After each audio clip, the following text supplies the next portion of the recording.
नमस्ते सर जी। आजकल नवरात्रि के दिन चल रहे हैं और मैं देख रहा हूँ कि बहुत समय से जितने वीडियोस हैं उन पे नवरात्रि से जुड़े प्रश्न आ रहे हैं लोगों के। उसमें से एक प्रश्न था जो मुझे लगा कि काफ़ी ज़रूरी है आपके सामने उसे रखना। और ये एक युवक का प्रश्न था, सिद्धार्थ नाम है उनका, वो पश्चिम बंगाल के रहने वाले हैं। तो क्योंकि देश में मेरे ख्याल से नवरात्रि अगर सबसे धूमधाम से कहीं मनाई जाती है तो पश्चिम बंगाल ही है, और उसी के विषय में कुछ बातें वो बता रहे थे। उनका कहना था कि हर साल ये जो दिवस है ये पूरी तैयारियों के साथ मनाया जाता है। 2-2 महीने पहले से ही लोग कपड़े खरीदना शुरू कर देते हैं, और जो बाज़ार है उसमें आप पाएंगे कि जो पीक सेल्स का समय होता है वो नवरात्रि के समय पे ही आता है। पर साथ साथ में वो देखते हैं कि कुछ विकृति भी हैं इसमें। जैसे कि उन्होंने एक ऐड देखा था जहाँ पर एक लड़का और एक लड़की जो है नवरात्रि के एक पंडाल में खड़े हैं, और जैसे कि माता के सामने फूल अर्पित किए जाते हैं, वो व्यक्ति माता की जगह एक युवती को वो फूल समर्पित कर रहा था। दूसरी जगह उन्होंने ये पढ़ा कि नवरात्रों के ही दिनों में बंगाल में जो शराब होती है, जो नशा होता है, उसकी बहुत ज़्यादा वृद्धि शुरू हो जाती है। और इसी तरह से उन्होंने 2-3 एग्जाम्पल्स और दिए थे। तो वो यही कह रहे थे कि क्योंकि शायद आज के समय में लोगों को नवरात्रि का जो असली महत्व है वो नहीं पता है, इसलिए उनके लिए त्यौहार जो है वो पूरी तरह से मनोरंजन बन गया है और कुछ भी नहीं बचा है। तो वो चाहते थे कि आप एक बार इस विषय पर थोड़ी बात करें कि वास्तव में नवरात्रि का महत्व क्या है। जो देवी पूजन का सिद्धांत है, जो शाक्त पंथ का पूरा दर्शन ही है, उसको समझना होगा। देवी को समझ गए तो 9 देवियाँ या नवदुर्गा एकदम स्पष्ट हो जाएगी अपने आप। जो पूरी कथा है देवी की, और साथ ही साथ देवी का सिद्धांत और दर्शन, ये आता है दुर्गा सप्तशती ग्रंथ से। तो जो भी लोग देवी उपासक हैं, जिनकी भी शक्ति में आस्था है, अगर उन्होंने दुर्गा सप्तशती नहीं पढ़ा है तो फिर प्राकृतिक सी बात है कि वो नौ दुर्गा का दुरुपयोग करेंगे। वही मनोरंजन, खाना पीना, खरीदारी, नाचना कूदना, कई तरह की अभद्रताएं भी, न जाने कितने तरह के माल हैं, उत्पाद हैं बाज़ार में, जिनकी सालाना बिक्री का 1/3 और कई बार आधा भी होता है सिर्फ नवदुर्गा के दिनों में, या नवदुर्गा से लेकर के दिवाली तक का जो महीना होता है उसमें। तो भोक्तावाद का फिर त्यौहार बन जाता है नवदुर्गा भी। क्यों बन जाता है? क्योंकि हम जानते ही नहीं हैं कि देवी महात्म्य है क्या। ये भी एक नाम है सप्तशती का, देवी महात्म्य। तो देवी की महिमा क्या है हम ये नहीं जानते, तो इसलिए फिर हम उसका तरह तरह से दुरुपयोग करते हैं। लड़के लड़कियों की खिलवाड़ की चीज़ बन जाता है वो। तो दुर्गा सप्तशती क्या है? अब वैसे तो सप्तशती है तो प्रकट ही हो रहा होगा कि 700 उसमें श्लोक हैं। एक और ग्रंथ है जिसमें 700 श्लोक हैं, कौन सा? तो कुछ बात है इस आंकड़े में, है 700। सप्तशती में भी 700 हैं और भगवद गीता में भी 700 हैं। तो क्या है दुर्गा सप्तशती? मार्कंडेय पुराण है, उसका एक भाग है दुर्गा सप्तशती। और मार्कंडेय पुराण ऋषि मार्कंडेय के नाम पर है, वेदों के पुराने ऋषियों में से हैं। वेदों की कई प्रमुख ऋचाएँ उनके नाम हैं। तो ऋषि मार्कंडेय क्या कर रहे हैं? अपने आश्रम में ज्ञान दे रहे हैं, और उसी वार्तालाप में दुर्गा सप्तशती को वो उद्घाटित कर देते हैं। ज्ञान जानते हो किसको दे रहे हैं वो? पक्षियों को। पक्षियों को ज्ञान दे रहे हैं। तो वो सांकेतिक बात है। जो ज्ञान देने वाला है वो पुरुष है, पुरुष माने चेतना। जो सुनने वाला है वो पक्षी है, पक्षी माने प्रकृति। और ज्ञान जब भी दिया जाएगा वो चेतना के द्वारा प्रकृति को दिया जाएगा, चेतन के द्वारा जड़ को दिया जाएगा। जो समझता है, जिसको हम चैतन्य पुरुष कहते हैं, उसके द्वारा उसको दिया जाएगा जो समझ सकता है पर अभी नहीं समझता। तो कहानी उसमें कैसे शुरू होती है? कहानी ऐसे शुरू होती है कि एक राजा है और एक वैश्य है। और राजा हैं सुरथ नाम के, और न्याय प्रिय राजा हैं, दयालु राजा हैं, सीधे भले आदमी हैं, और अपने लोगों का अच्छा ख्याल रखते थे, ये सब है। पर उन पर बाहर से एक सेना आक्रमण कर देती है, लड़ने जाते हैं लेकिन हार जाते हैं। तो उनके राज्य का एक बड़ा हिस्सा वो जो आक्रमणकारी हैं वो छीन लेते हैं। तो राजा पर एक तो हार का दुख, दूसरे राज्य खोने का दुख, तीसरा ये कि मैं अच्छा आदमी हूँ फिर भी मुझे अपमान और हार क्यों झेलनी पड़ी, इस बात का दुख। वापस आते हैं तो पता चलता है कि उनके ही मंत्रियों ने और अन्य लोगों ने सबने मिलकर उनके विरुद्ध षड्यंत्र कर रखा है।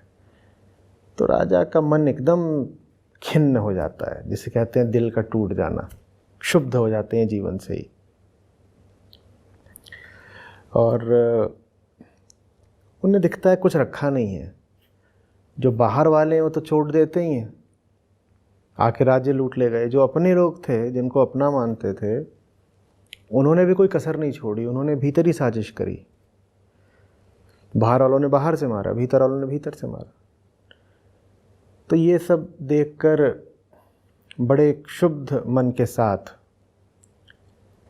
बड़े चिंतित और शोकाकुल होकर के जंगल की ओर निकल जाते हैं राजा सुरथ हैं। ये हम दुर्गा सप्तशती के पहले अध्याय की बात कर रहे हैं। ऐसे इसमें कितने अध्याय आने हैं? 13 अध्याय आने। 13 अध्यायों को 3 चरित्रों में बांटा गया है।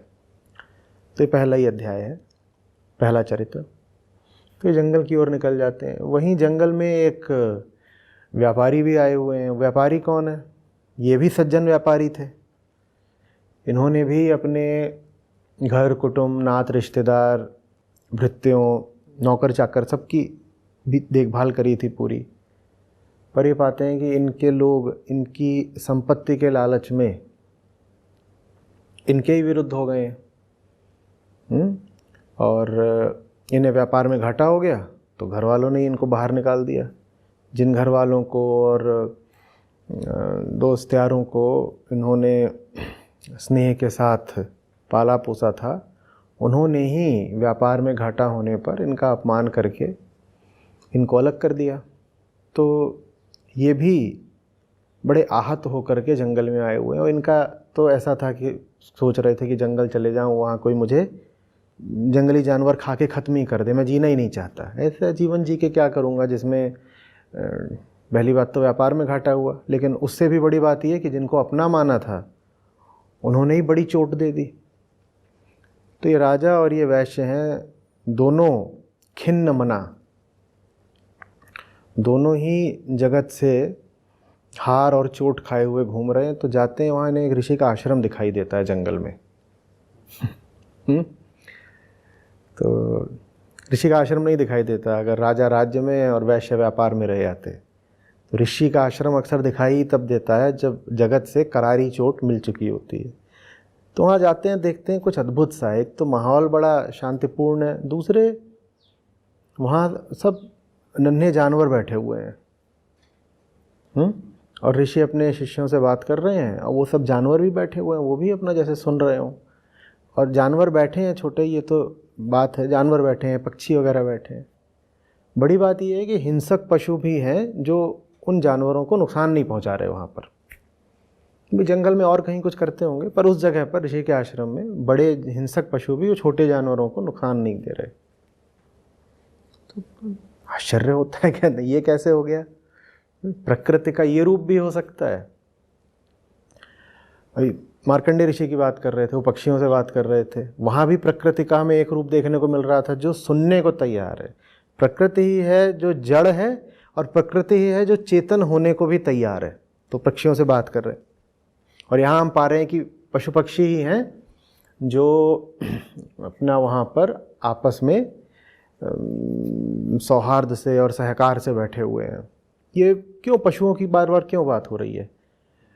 जहाँ पशुओं का उल्लेख है वहाँ वास्तव में इशारा हमारी पशुता की ओर है कि ऋषि के सानिध्य में आकर के हमारी पशुता भी अपनी सीमाओं से आगे बढ़ने लगती है। पशु की अपनी सीमाएं होती हैं जो प्रकृति ने बांध रखी होती हैं, वो उनका उल्लंघन करने को तैयार हो जाती है। तो आशा यही है कि जब तुम ऋषि के पास आते हो, ऋषि माने कोई व्यक्ति नहीं, बोध का एक स्रोत, जब तुम ऋषि के पास होते हो तो तुम्हारी चेतना तुम्हारी पशुता के बंध से बाहर आने लगती है। जो तुम सामान्यतः व्यवहार करते थे उससे कुछ अलग, उससे ऊंचे दर्जे का व्यवहार तुम दर्शाने लगते हो। तो ये दोनों ऋषि से पूछते हैं, कहते हैं ये ऋषि थोड़े हमें अद्भुत लग रहे हैं, इनसे कुछ पूछा जाए। तो दोनों ऋषि से पूछते हैं और दोनों की जिज्ञासा मूल में एक ही है। कहते हैं हम अच्छे लोग हैं, हमने दुनिया से चोट खाई, पहली बात तो ये। और दूसरी बात ये कि दुनिया से चोट खा करके हमारा जो मन है वो कुछ बातें जान गया है सैद्धांतिक रूप से। क्या बातें जान गया है? कि हाँ अपना कोई नहीं होता, मोह ममता से बहुत है नहीं, लेकिन उसके बाद भी हम यहाँ जंगल में हैं तो हम पा क्या रहे हैं कि हमारा मन अभी अपने राज्य और व्यापार में ही लगा हुआ है। अब जैसे वो कहते हैं कि हम जब अपने काम में होते थे पीछे तो अपने पशुओं का और अपने भृत्यों का, अपने दासों का भी पूरा ख्याल रखते थे और हम ये भी देखते थे कि उनकी संगत अच्छी रहे और उनकी हर तरह से भलाई होती रहे। अब वही लोग जिनकी हम भलाई चाहते थे उनसे हमें चोट पड़ी, हम जंगल आ गए, लेकिन फिर भी हमारे मन में चिंता अभी उन्हीं की बनी हुई है। हम यहाँ बैठ के भी विचार यही कर रहे हैं कि कहीं उनका कोई नुकसान तो नहीं हो रहा। जिन्होंने हमें कहीं का नहीं छोड़ा, जिन्होंने हमें बड़े गहरे घाव दे दिए, हमारा मन उनसे भी अनासक्त नहीं हो पा रहा। ऐसा क्यों है ऋषि? हम सब जान रहे हैं, हम सब समझ रहे हैं। घटना चक्र ने संसार की असलियत बिल्कुल उघेड़ कर हमारे सामने रख दी है, लेकिन मन मान तब भी नहीं रहा है। मन ने जिसको जान लिया कि अपना नहीं है, उससे वो अभी भी मोहित और आसक्त है। तो ये क्या है ऋषि? हम क्यों दुख पा रहे हैं? जो भ्रमित हो और दुख पाता हो उसका तो समझ में आता है, भ्रम है तो दुख है। हम तो भ्रमित भी नहीं हैं। हमें तो कालचक्र ने जगत की पूरी सच्चाई बिल्कुल खोल करके दिखा दी है उसके पूरे विभत्स रूप में, लेकिन हम फिर भी पा रहे हैं कि मन हमारा, दिल हमारा अभी भी संसार में ही अटका हुआ है। प्रभु ये क्या है? हम जानते बूझते भी मूर्ख क्यों बन रहे हैं? हम समझदार होकर भी लाचार क्यों हैं? तो ऋषि मुस्कुराते हैं, ऋषि बोलते हैं ये महामाया है। ये महामाया है। सामने होती है सच्चाई, ये फिर भी उसको छुपा देती हैं और उसको छुपा करके तुम्हें वो दिखा देती हैं जो सत्य है ही नहीं। ये महामाया है, ये उनकी करनी है। तो इन दोनों में उत्सुकता उठती है। कहते हैं कौन है महामाया, बताइए इनके बारे में कुछ। तो यहाँ से देवी के विषय में उल्लेख शुरू होता है। तो ऋषि कहते हैं बैठो, बताते हैं फिर। तो राजा और व्यापारी दोनों पूछते हैं कि कौन है ये महामाया आप जिनकी बात कर रहे हैं ऋषिवर? तो ऋषि कहते हैं ये वही हैं जिन्होंने स्वयं भगवान विष्णु को भी सुला दिया था। दोनों की उत्सुकता और जगती है। कहते हैं भगवान को सुला दिया? भगवान को सुला दिया कैसे? तो बोलते हैं सुनो फिर कहानी। फिर जैसे पुराणों की विधि है, ये पौराणिक तरीका है, लहजा है पुराणों का एक। कहते प्राचीन काल में एक बार ऐसा हुआ कि भगवान विष्णु सो रहे थे महामाया के प्रभाव में।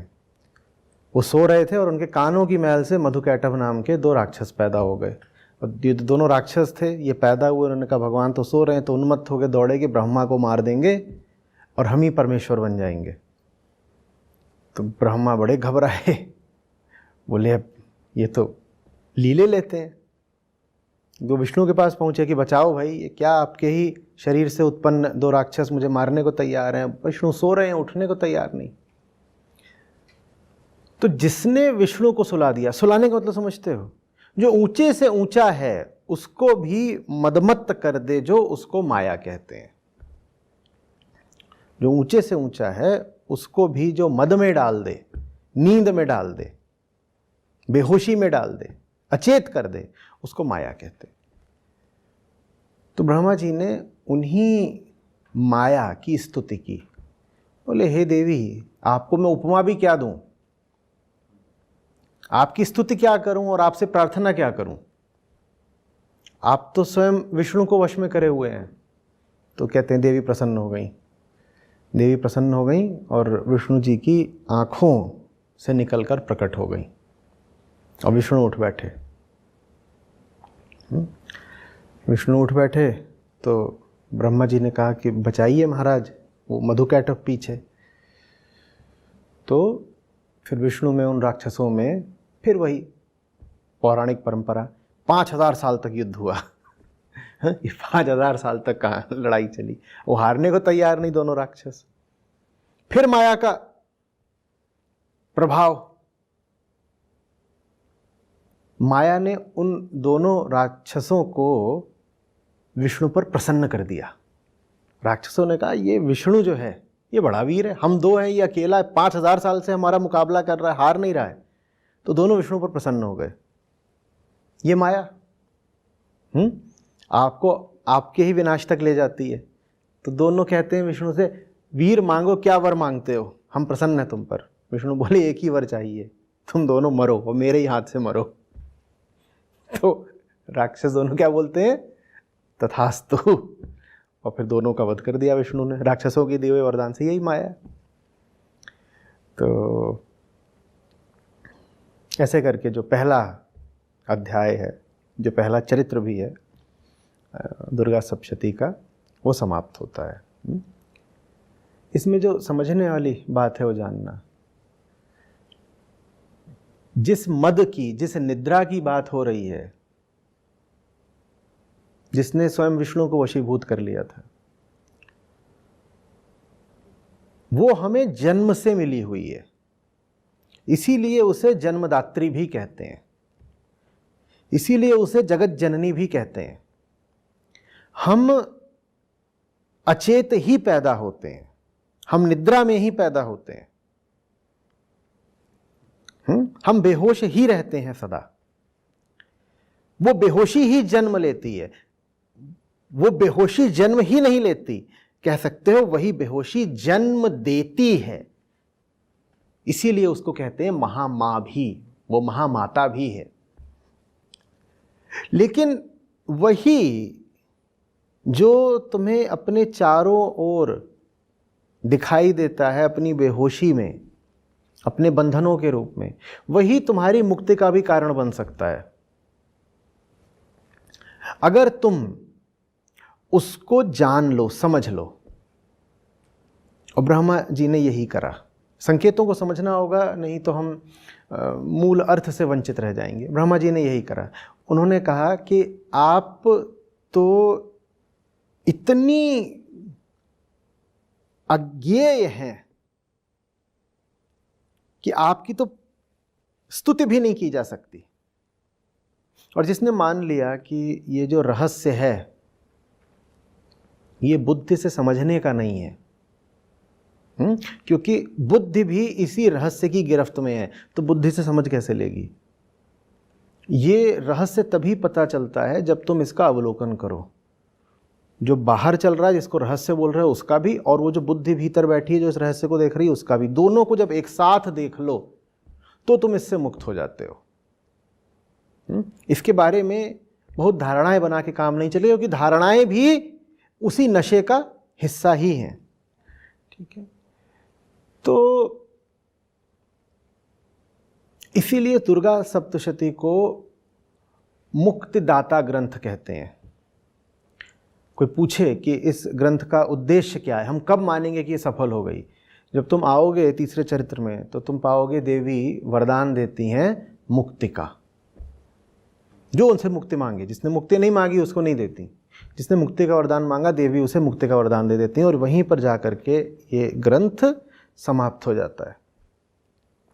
तो ये ग्रंथ मुक्तिदाता है। किससे मुक्तिदाता है? माया से मुक्ति दिला देता है। माया ही माँ है, माया ही देवी है, माया ही प्रकृति है। इन सब शब्दों को एक साथ मानना। माया ही माँ है, माया ही मृत्यु है, माया ही देवी है, माया ही शक्ति है, माया ही जननी है और माया ही हरणी है। वही जन्म देंगी, वही मृत्यु देंगी, वही सब कुछ तुम्हें दे देती हैं, वही सब कुछ तुमसे वापस भी ले लेती हैं। तुम उनको जान लो, तुम उनको समझ लो, तुम उनके समक्ष अपना अहंकार नमित कर दो तो मुक्ति दे देंगी। और तुम उन्हें समझो नहीं, तुम लिप्त होने लग जाओ उनसे, जो कि अहंकार की बात है। उनका बड़ा अपमान है कि तुम उनके सामने आदर से झुकने की जगह उनसे लिप्त होने लग गए, या उनके विरुद्ध होने लग गए, या आसक्त होने लग गए, तो फिर तुमको बंधन में रहने की सजा मिल जाती है। देवी कोई व्यक्ति नहीं है, देवी कोई ऐतिहासिक चरित्र नहीं है, देवी कोई साधारण किस्सा कहानी नहीं है। देवी एक बहुत सशक्त प्रतीक है तुम्हारे भीतर के बंधनों का, जिनसे तुम मुक्त होना चाहते हो। बंधनों का भी प्रतीक है देवी, और मुक्तिदात्री भी देवी स्वयं ही है। वास्तव में कहा यह जा रहा है कि ये सब कुछ जो है तुम्हारे बाहर और तुम्हारे भीतर, इसको जानो, इसको समझो। इसको भोगने के लिए नहीं आए हो तुम, इसको समझने के लिए आए हो तुम। उसी समझने को कहते हैं नमन करना भी। और जो समझ गया वो मुक्त हो जाएगा, जो नहीं समझेगा वो बहुत दुख झेलेगा। ये सिद्धांत है जिसको बड़े रोचक तरीके से एक बोध कथा के रूप में दुर्गा सप्तशती हमारे सामने रख देती है। ठीक है, तो पहला अध्याय स्पष्ट हो रहा है। ये है देवी। अब बताओ इस पूरी चीज में उस उपद्रव का कहाँ स्थान है जिसकी तुम बात कर रहे थे, जो अभी आया था ना तुम्हें संदेश? जी। उस उपद्रव के लिए इस पूरी कथा में कोई जगह है? मैं इसी पे एक प्रश्न मेरे मन में आ रहा था कि जैसे कहानी की शुरुआत में बात आती है ना कि भगवान विष्णु के ऊपर महामाया का ये प्रभाव होता है कि वो निद्रा में चले जाते हैं, वो सो जाते हैं, और मधु कैटव पे ये कहते हैं प्रभाव होता है कि वो प्रसन्न हो जाते हैं और उनको लगता है कि अच्छा विष्णु तो बड़ा अच्छा है, और अहंकार में वो कहते हैं हम इसे वरदान देंगे हम। तो मैं ये देख रहा था कि हमारे ऊपर जो एक तरह से महामाया का एक प्रभाव हो रहा है, वो शायद वो यही वाला हो रहा है कि हम प्रसन्न कर दिया, उत्तेजित हो गए। जिन दिनों में आपको और बोधपूर्ण हो जाना चाहिए, आपको और गहन गुरु गंभीर हो जाना चाहिए, उन दिनों में आप उत्तेजित हो जाते हो और ज़्यादा पशुओं वाली हरकतें शुरू कर देते हो। एक आदमी शायद साल के अन्य दिनों में फिर भी थोड़ा संयमित रहता हो, उसकी दृष्टि में कुछ सफाई रहती हो, उसकी समझ में कुछ गहराई रहती हो, लेकिन हम पाते हैं कि जब हमारे त्यौहार उत्सव आते हैं तो व्यक्ति एकदम ही मनचला हो जाता है। उसका अहंकार और ज़्यादा सर चढ़ के बोलने लगता है। उसके भीतर जो गिरी से गिरी और बुरी से बुरी वृत्तियां हैं, अजीब ये माया है, वो उत्सवों के समय ज़्यादा प्रकट होने लग जाती हैं। नहीं तो ऐसा कैसे होता कि शराब की खपत नौ दुर्गा में 2 गुनी 4-5 गुनी हो जाती। इतने ही नहीं, कई अन्य तरह की भी विलासिता की चीज़ें होती हैं, भोग की चीज़ें, जो नौ दुर्गा में ज़्यादा बिकने लग जाती हैं। ये कैसे संभव हो पाता? त्योहार तो आते हैं हमें होश देने के लिए, हमें शांति, शील, संयम देने के लिए, और हम त्योहारों का उपयोग कर रहे हैं अपनी पशुता की आग में और घी डालने के लिए। माया ही है, माँ की करनी। इसी त्योहार में जो दुर्गा सप्तशती को सुनेगा, समझेगा, गह लेगा, जी लेगा, मुक्त हो जाएगा। और इसी त्योहार में न जाने कितने लाखों लोग होंगे जो और बंधन में गिर जाएंगे और कीचड़ में धंस जाएंगे, अपने लिए उम्र भर के बंधन तैयार कर लेंगे। माँ कहती है तुम मुझसे जो मांगोगे मिलेगा, तुम्हें मुक्ति चाहिए मैं मुक्ति दे दूंगी, और तुमको उपद्रव और मनोरंजन और भोग यही चाहिए तो मैं तुम्हें ये दे दूंगी। ऐसा कोई और भी कहता है? कौन कहता है? कौन कौन कहता है? इतनी बार दोहराया है ना। भगवत गीता 4 अध्याय 11वां श्लोक, जो चाहिए मुझसे मिलेगा पार्थ, जो चाहिए मिलेगा। मैं तुम्हें ऊंचे से ऊंचा भी दे सकता हूं, मैं तुम्हें नीचे से नीचा भी दे सकता हूं। मैं तो अकर्ता हूं, मेरे हाथ में कुछ नहीं है, मैं तो दर्पण जैसा हूं। दर्पण के हाथ में कुछ होता है? दर्पण की अपनी कोई स्वेच्छा होती है? वो क्या करता है? बस जो तुम हो प्रतिबिंबित कर देता है। जो मुझे जिस प्रकार भजता है मैं भी उसे उसी प्रकार भजता हूं। बिल्कुल वही बात देवी यहां पर कह रही हैं। तुम नौ दुर्गा का दुरुपयोग करना चाहते हो, वो तुम्हारे लिए मनोरंजन, खरीदारी, शराब, लिप्सा, वासना, इसका उत्सव है। तो ठीक है, मैं नहीं तुम्हें रोकने आने वाली। और अगर तुम्हें बोध चाहिए और मुक्ति चाहिए तो वो भी तुम्हें मैं सहर्ष दूंगी। तुम मांगो तो सही, पर मांग कौन रहा है? मांगने वाला चाहिए, देवी दे देती है। देवी इसे अर्थ समझ रहे हो ना? देवी माने क्या? देवी माने ये सब कुछ जो प्रकृति के अंतर्गत आता है, पूरा संसार, तुम और तुम्हारा पूरा जीवन।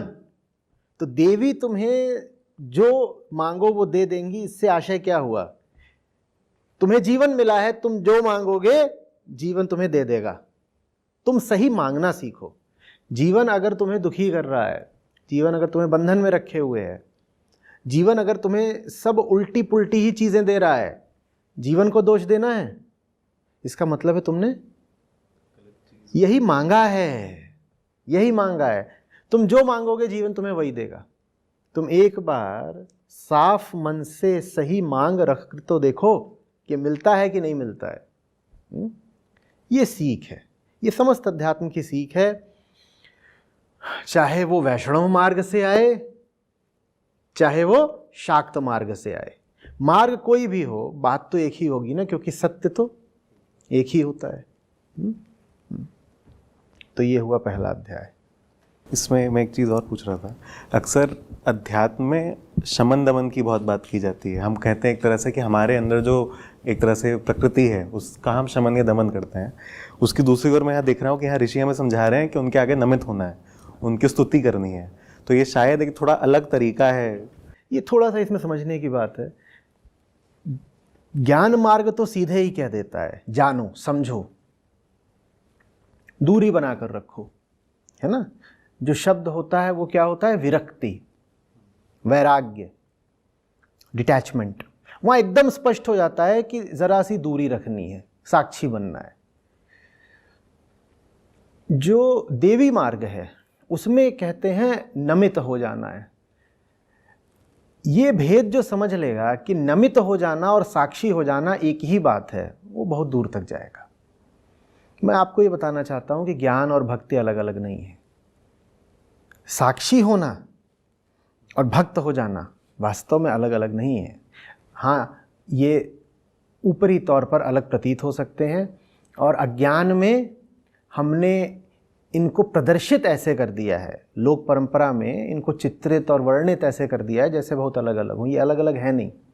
देखो, नमित होने का क्या मतलब होता है? नमित होने का मतलब होता है कि मैं अपने से किसी बहुत ऊंचे के सामने खड़ा हुआ हूँ। वो इतना ऊंचा है कि मैं उसे अपनी मुट्ठी में नहीं भींच सकता, अपनी जेब में नहीं रख सकता, मैं उसका भोग नहीं कर सकता, वो बहुत बड़ा है। यही तो साक्षित्व है ना। सर झुकाने का मतलब है मेरे सामने जो है वो मुझसे बिल्कुल अलग आयाम का है। जो तुमसे अलग आयाम का है, क्या तुम उससे संबंधित हो सकते हो?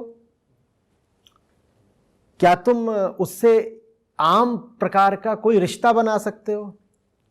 क्या तुम उस पर अपने गंदे हाथ रख सकते हो? यही साक्षित्व है। मैं दूर हूं, मैं छूऊंगा नहीं। बस जो साक्षी है वो कह देता है जो सामने घट रहा है वो प्रकृति है, मैं पुरुष हूं। और नमित होने में तुम कह देते हो जो सामने है वो भगवान है, मैं भक्त हूं। लेकिन दोनों ही कथनों में एक बात साझी है, हम दोनों में आयामगत अंतर है। मैं कहूं मैं पुरुष हूं, सामने प्रकृति है, तो भी मैं एक बात मान रहा हूं, क्या हम दोनों अलग अलग है? जब अलग अलग है तो लिप्तता नहीं चलेगी। और मैं कहूं कि मैं भक्त हूं, सामने भगवान है, या मैं भक्त हूं, सामने देवी हैं, तो भी मैं क्या मान रहा हूं कि दोनों अलग अलग हैं, तो लिप्त नहीं हो सकते। वही साक्षित्व है, वही भक्ति है, दोनों एक ही बात है। तो इनको अलग नहीं मानना चाहिए। और भक्ति के नाम पर अज्ञान से भरी हरकतें नहीं करनी चाहिए। और ज्ञान के नाम पर ऐसा ना हो कि तुम नमन करने से बच रहे हो। ज्ञानी अगर नमित नहीं है, ज्ञानी अगर ऐसा है कि ज्ञान ही उसका ताज बन गया है, और वो कह रहा है कि सर झुकाऊंगा तो मुकुट गिर जाएगा, तो ये कोई ज्ञानी नहीं है। ज्ञानी वो जिसके ज्ञान ने उसका सर झुका दिया हो। हल्के हल्के तर गए बूढ़े जिन सिर भार। कौन है? कबीर साहब है। सर हल्का होगा तो तर जाओगे। और कौन डूबता है? जिनका सर। तो ज्ञानी असली वही है जिसके ज्ञान ने उसका सर भारी नहीं कर दिया, हल्का कर दिया है, जिसके ज्ञान ने उसके सर को झुकने की स्वतंत्रता दे दी है, वो ज्ञानी है। तो ज्ञानी को भक्त होना पड़ेगा, ज्ञानी को नमित होना पड़ेगा। और भक्त वो है जो जान गया है कि मुझ में और उसमें एक आयामगत अंतर है, इसलिए मैं भोग नहीं कर सकता। भक्त में वैराग्य ना आ गया हो, भक्त में साक्षित्व ना आ गया हो, भक्त में जगत के प्रति उदासीनता ना आ गई हो, भक्त पुरुष प्रकृति भेद न समझ गया हो, तो भक्त कैसा है? फिर वो भक्ति कहां कर रहा है? फिर तो उसने भगवान को अपने ही तल पर गिरा दिया है। ये वो भगवान का मान नहीं रख रहा है, भगवान का तो वो घोर अपमान कर रहा है। भगवान को बिल्कुल अपने जैसा बना रहा है, भगवान के बारे में किससे कहानियां गढ़ रहा है। भक्त वो है जो जाने कि भगवान मुझसे बहुत बहुत दूर हैं। हाँ, उनके निकट आने की संभावना पूरी है, लेकिन मैं तभी कहूंगा कि निकट आ गया जब वास्तव में निकट आ जाऊंगा। मैं ये नहीं करूंगा कि हूं तो मैं वही पुराना मौसम कौन कुटिल खल कामी, कुटिल भी हूं, खल भी हूं, कामी हूं, लेकिन साथ ही साथ कहूं कि मैं अपने भगवान से अनन्य हूं। ये नहीं चलेगा, ऐसी भक्ति झूठी है, ऐसी भक्ति झूठी। एक तरह से मैं अपने आप को इस लायक बनाऊंगा कि मैं इस लायक बनाऊंगा कि अपने भगवान से युक्त हो पाऊं, योग हो जाए तो हमारा वियोग मिटे। लेकिन जब इस लायक, इस काबिल, ऐसा सुपात्र बन पाऊंगा कि भगवान के तल पर आ गया, अपना तल त्याग करके, सिर्फ तब दावा करूंगा योग का। ये नहीं करूंगा कि जो मेरी जिंदगी चल रही है, साथ में मैं भगवान की एक छोटी सी ऐसे मूर्ति लेके चल रहा हूं, कह रहा हूं मैं तो अपने भगवान से बहुत प्रेम करता हूं, मैं अपने भगवान से अभिन्न हूं, जैसा कि ज्यादातर लोग करते हैं। अपनी ही रोजमर्रा की गंदी जिंदगी का हिस्सा नहीं बना सकता भगवान को, ये महापाप हो जाएगा ना।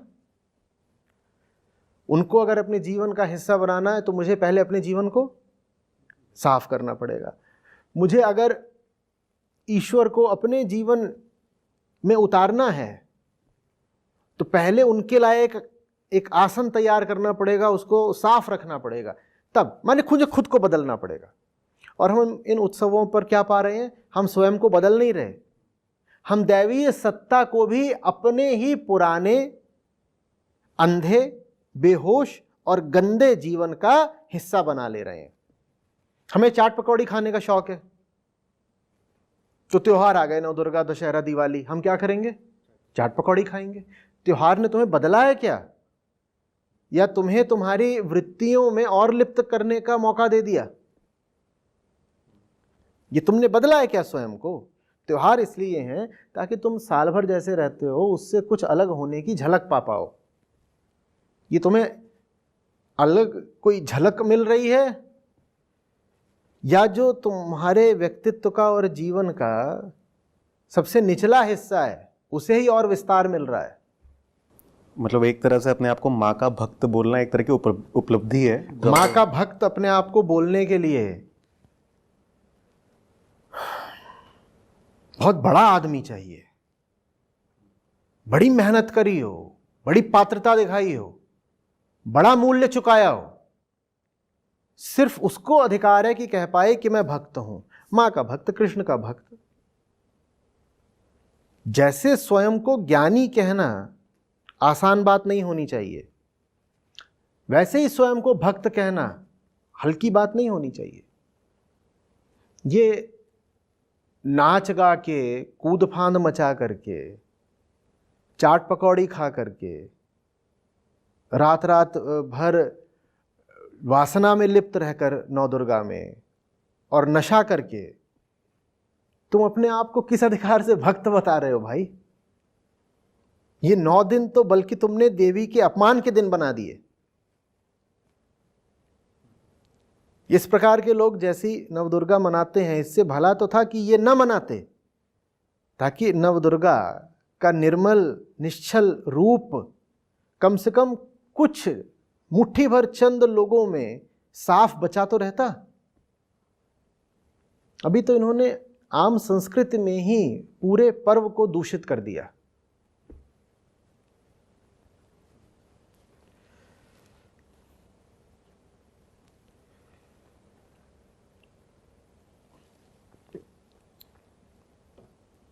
जिन लोगों को न धर्म से सरोकार, न अध्यात्म से मतलब, न देवी से कोई लेना देना, वो भी पहुंच जा रहे हैं डांडिया। डंडियां बजाने से बोध थोड़ी जागृत हो जाएगा। पहले मन और नीयत तो साफ होनी चाहिए ना। इरादा ही गलत है, उद्देश्य ही दूषित है, तो ये नाच गा करके क्या मिलेगा? वो तो फिर रंगरेलियां हो गई, वो तो फिर व्यभिचार हो गया एक तरह का। मैं नाचने गाने के विरुद्ध नहीं हूं, मैं कह रहा हूं देवी के नाम पर उत्सव करने से पहले थोड़ी योग्यता, थोड़ी पात्रता अर्जित करो। साल भर जीवन ऐसा जियो कि नवदुर्गा में देवी के सामने मुंह दिखाने लायक रहो। देवी पूछती हैं, तुम किस अधिकार से नाच गा रहे हो? साल भर तुमने ऐसा क्या किया जो आज नाच गा रहे हो? परीक्षा में प्रसन्न होने का अधिकार किसको होता है? जिसने साल भर पढ़ाई करी हो। साल भर पढ़ाई करी नहीं, परीक्षा में तुम इतने प्रसन्न दिख रहे हो, किस अधिकार से? कुछ नहीं, कोई अधिकार नहीं है, बस एक उद्देश्य है, सस्ता मनोरंजन। एक आचार्य जी, एक प्रश्न मेरे पास और था कि सबसे पहली बात तो मुझे ये सुनकर कि हमारा एक धार्मिक ग्रंथ है जो बिल्कुल इस त्यौहार के केंद्र में है, और उसकी जो जिज्ञासा जहाँ से वो शुरू होता है वो इतनी साधारण है, वो ऐसी सी बात है जो मेरे ख्याल से कोई भी व्यक्ति आज से 1000 साल पहले भी उससे मेल खा सकता था। और आज मुझे भी दिखता है कि मेरी ज़िंदगी में भी दिक्कत है कि मुझे देखने में लगता है कि मुझे बहुत सारी चीज़ें समझ में आ गई हैं, पर उसके बाद भी मैं देखता हूँ कि मेरा उनके साथ एक लगाव, एक मोह जो है अभी भी बना हुआ है, और मैं इस पूरी जो मझधार है इससे बाहर निकल नहीं पाता है या समझ नहीं पाता है। तो एक मुझे ये बात भी समझनी है कि ऐसा क्या हुआ कि जब ग्रंथ इतनी साधारण और एकदम सीधी बात कर रहा था, उसके बाद भी साल दर साल लोग इससे दूर होते गए, लोग इसके महत्व को अपने जीवन में नहीं समझ पाए? माया है और कुछ नहीं, माया है भाई। जो पहला अध्याय है उसके केंद्र में बिल्कुल यही प्रश्न है, सिर्फ यही प्रश्न है जो पहले अध्याय को परिभाषित कर देता है। हम सब समझ रहे हैं मुनिवर, हम मूर्ख लोग नहीं हैं। एक सफल राजा रहा है, एक सफल व्यापारी रहा है, दोनों के अभी दुर्दिन आ गए हैं वो अलग बात है, पर दोनों लंबे समय तक अपने अपने कार्यक्षेत्र में सफल रहे हैं और दुनिया को जानते हैं। मैंने राज्य का संचालन करा है, मैंने व्यापार बनाया और बढ़ाया है, और हम अब ये भी देख रहे हैं कि हमें अपनों से ही धोखा मिल रहा है। जिस जगत में हमने अपना सुख खोजा था, जिस जगत में हमने अपनी तरफ से अच्छे और ऊंचे काम करे थे, उसी जगत से हमें धोखा मिल रहा है। ये भी देख रहे हैं कि धोखा मिल रहा है, जगत वो चीज़ नहीं है जो हम सोच समझ रहे थे। मोह नहीं जा रहा तब भी। यही प्रश्न है, जानते बूझते मूर्ख क्यों बन रहे हैं ऋषिवर, ये बताइए हमको, ये बात क्या है? ऋषिवर आप हमें ऐसी कोई बात नहीं बता पाएंगे जो हमें पहले से पता नहीं है। जो आपको पता है वो हमें भी पता है। आप कहेंगे जगत मिथ्या है, हम जानते हैं। आप कहेंगे अकेले आए हो अकेले जाओगे, वो भी हम जानते हैं। आप कहोगे मनुष्य स्वार्थ का पुतला है, हम वो भी जानते हैं। आप कहोगे सब संबंधों का आधार मोह ममता आसक्ति होती है, हम वो भी जानते हैं।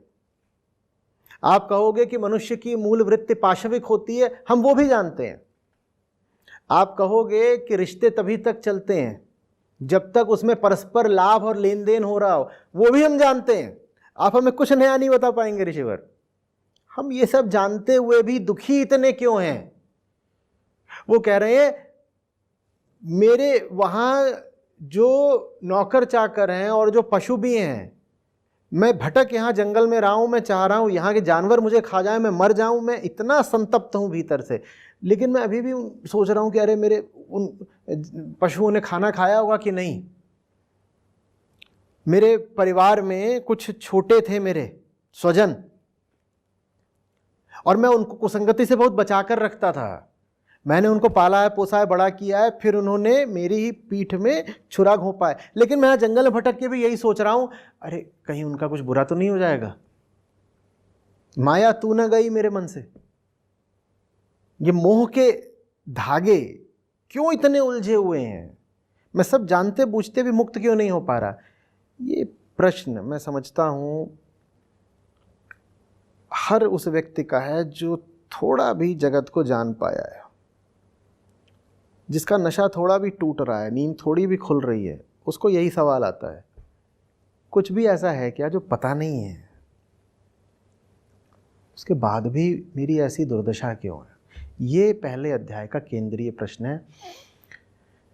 जो व्यक्ति नहीं जानता कि ये प्रत्येक व्यक्ति के जीवन का केंद्रीय प्रश्न है, मैं थर्रा जाता हूं उसकी दुर्दशा की कल्पना करके। मैं अभी प्रश्न के उत्तर समाधान की बात नहीं कर रहा। मैं कह रहा हूं जो लोग हैं जिन्हें अभी ये प्रश्न उपस्थित भी नहीं हुआ है, जो अभी इस प्रश्न से जूझ भी नहीं रहे, वो कैसी जिंदगियां जी रहे होंगे, ये सोच देना मन को कपा देने वाली बात है। जो आदमी जरा सा भी समझने लगेगा उसको पहली चीज यही दृष्टिगोचर होगी, कुछ छुपा नहीं है, सब देख रहा हूं। बीता जीवन, रीता जीवन, रिक्त जीवन, तिक्त जीवन,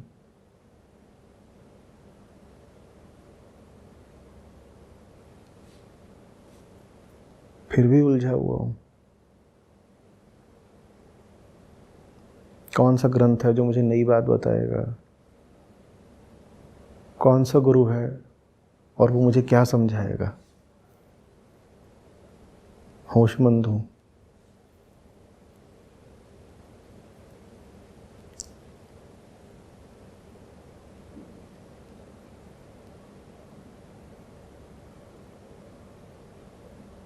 फिर भी कितने बंधन। और जो उत्तर दिया गया है वो कितनी दूर तक जाता है। उत्तर दिया गया है कि बंधन कहीं बाहर से नहीं आता है, जन्मदात्री ही बंधदात्री है। इन दोनों को अगर मिला दो तो क्या बना? जन्म ही बंधन। तो ये मत पूछो बंधन कहां से आया, तुम स्वयं बंधन हो। पाश्चात्य और भारतीय दर्शन में मूल अंतर। पश्चिम ने खोजना चाहा कि बंधन बाहर कहां कहां से आ रहे हैं और जहां जहां से आ रहे हैं काटेंगे। तो कहा अर्थव्यवस्था से आते हैं बंधन, तो उन्होंने कहा अर्थव्यवस्था में बदलाव होने चाहिए। समाज से आते हैं बंधन, सामाजिक संरचना बदल देंगे। साम्यवाद, ये मार्क्स का विचार। अन्यों ने कहा man is born free but everywhere he is in chains. Bharat ने ये नहीं कहा मैन इज बॉर्न फ्री। अगर तुम कहोगे कि बॉर्न फ्री है, एवरीवेयर इज इन चेन्स, तो तुमने उत्तरदायी किसको बना दिया है? संसार को, समाज को और संयोग को। न संसार, न समाज, न संयोग। माँ ही बंधन है, और माँ ही बंधन है तो और हम किसके सामने हाथ जोड़ के कहें कि मुक्ति दो? माँ से ही कहेंगे तू ही बंधन है, तू ही मुक्ति दे। तूने ही जन्म दिया है, तू ही मुक्ति देगी।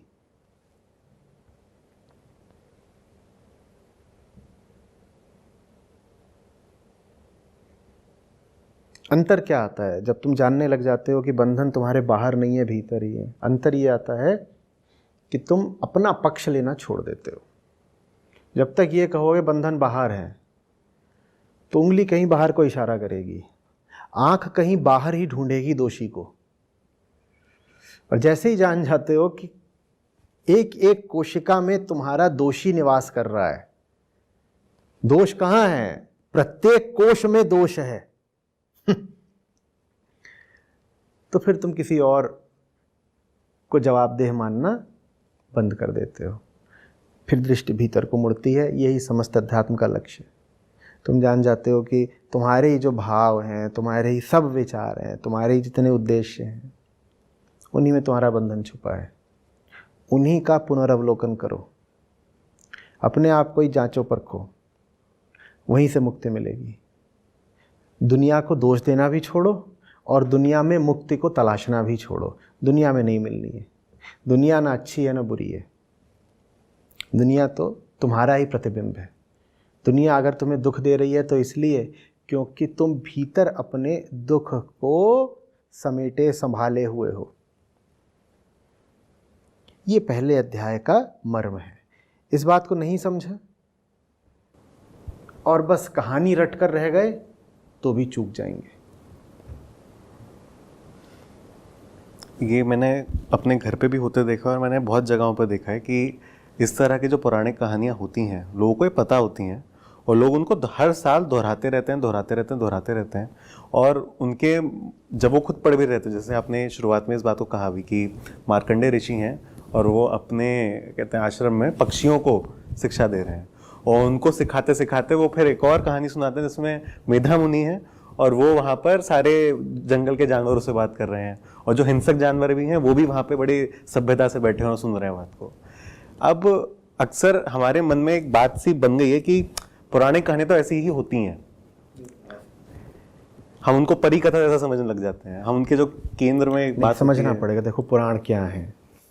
मैं बहुत दफ़े जब बोलता हूँ तो ऐसा लगता भी हो कि मैं पुराणों के बिल्कुल विरुद्ध बोल रहा हूँ। पुराण क्या ही समझना पड़ेगा, उनका पक्ष लेने या विरोध लेने की बात बाद में होगी। पुराण रचे गए हैं वेदों के 1000 साल से ज़्यादा बाद में। ठीक है, बड़ा लंबा अंतराल है वेदों और पुराणों के बीच में। कोई कारण तो होगा ना, कारण बता देता हूं। जो पूरा वैदिक साहित्य था वो समाज के एक छोटे तबके तक सिमट कर रह गया था। आम जनता खेतिहर थी, कृषक थी और उनका जैसा जीवन था उसमें ऊंची आध्यात्मिक बात को ले जाना बहुत सरल नहीं था। इसके अलावा वैदिक काल के उत्तरार्ध तक आते आते जाति प्रथा बड़ी सख्त हो चली थी। वर्ण व्यवस्था न्याय संगत नहीं रही थी, अपनी लोच खो चुकी थी। जाति प्रथा बन गई थी जन्म पर आधारित। तुम किस घर में, किस कुल में जन्म ले रहे हो, उसी से तुम्हारी जाति जीवन भर के लिए निर्धारित हो जाएगी और उससे फिर तुम्हारे जीने, काम करने का, समाज में स्थान का दायरा, वो सब सदा के लिए बंद हो जाएगा, सील हो जाएगा। और ये सब जबरदस्त कुरीतियां थीं जिनके कारण आम जनता का शैक्षणिक स्तर और बोध स्तर दोनों गिरता गया। लेकिन फिर भी आवश्यकता तो थी ही कि आम लोगों तक वेदांत के सूत्र पहुंचाए जाएं। अब वेदांत के सूक्ष्म सूत्रों को एक ऐसी बहुत बड़ी जनसंख्या तक कैसे पहुंचाएं जो एक स्थूल जीवन जी रही है और उसका मन ही और बुद्धि ही स्थूल हो गए हैं, कैसे पहुंचाओगे? तो उसके लिए फिर कथाओं का सहारा लिया गया। रमण महर्षि से भी जब पूछा गया कि जो बहुत साधारण और औसत बुद्धि के लोग होते हैं उन्हें कैसे समझाया जाए, तो उन्होंने भी यही कह दिया, बोले कथाओं से। बात तब की नहीं, रमण महर्षि अभी के हैं, 100 साल पहले के, वो भी बोले कथाओं से समझाओ। सिद्धांत समझना दुष्कर होता है, कथा से आसान हो जाता है। तो पुराणों की रचना इसलिए की गई कि उन कथाओं को संकेतों की तरह, प्रतीकों की तरह, कोड की तरह प्रयोग करके कोई आगे गहरी बात बता दी जाएगी।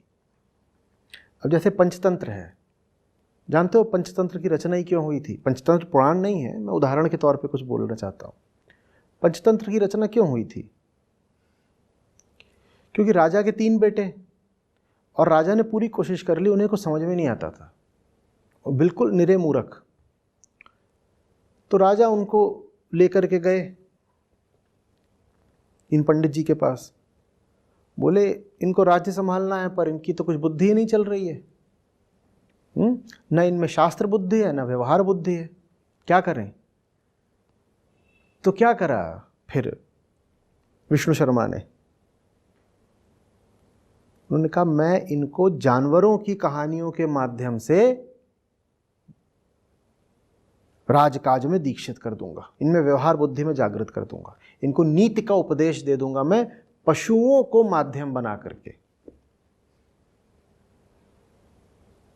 तो फिर उसमें एक के बाद एक कहानियां आती हैं जो एक के भीतर से एक निकल रही हैं, जैसे नेस्टेड लूप्स होते हैं, और उनमें सारे जो चरित्र हैं वो कौन है? पशु मात्र ही है। तो इस तरीके से पुराण भी हैं, उसमें कहानियां हैं, उनको कहानी मात्र नहीं मान लेना है, उन्हें कथा मानना है। कहानी किस लिए होती है? मनोरंजन के लिए। कथा किस लिए होती है? शिक्षण के लिए। वो कथाएं हैं, उनसे सीखना पड़ेगा कि ये कथा इशारा किधर को कर रही है, क्योंकि उनमें जो कुछ लिखा हुआ है वो इतिहास तो है नहीं, वो तथ्य तो है नहीं, वो वैसा तो कुछ है नहीं जो सचमुच कभी इस पृथ्वी पर घटित हुआ हो, या उसमें यदि थोड़ा बहुत एक तथ्यात्मक भाग है भी तो उसको बस नींव की तरह इस्तेमाल किया गया है आगे और बड़ी कथा बनाने और बताने के लिए, ताकि सीख दी जा सके कि जो घटना घटी हो वास्तव में, वो एक छोटी सी घटना थी, लेकिन उसमें तमाम तरह की बातें और जोड़ी गईं। उसके कुछ अंशों को बहुत विस्तार दिया गया और कुछ अंश उसमें और अतिरिक्त भी जोड़े गए, ताकि उससे लोगों को सीख दी जा सके। जब तक आप सीख पर ध्यान नहीं देंगे और यही मानते रहेंगे कि उसमें जो कुछ लिखा हुआ है वो तो कभी घटने वाली घटना थी, तो फिर आप एकदम चूक जाएंगे पुराणों से। वो घटना ऐसी नहीं है जो कभी घटी थी। देखो ना, नाम ही क्या है, पुराण। पुराण माने क्या होता है? पुराना। तो उसमें पुरानी घटना नहीं बताई गई है, उसमें वो घटना बताई गई है जो कभी पुरानी नहीं होती।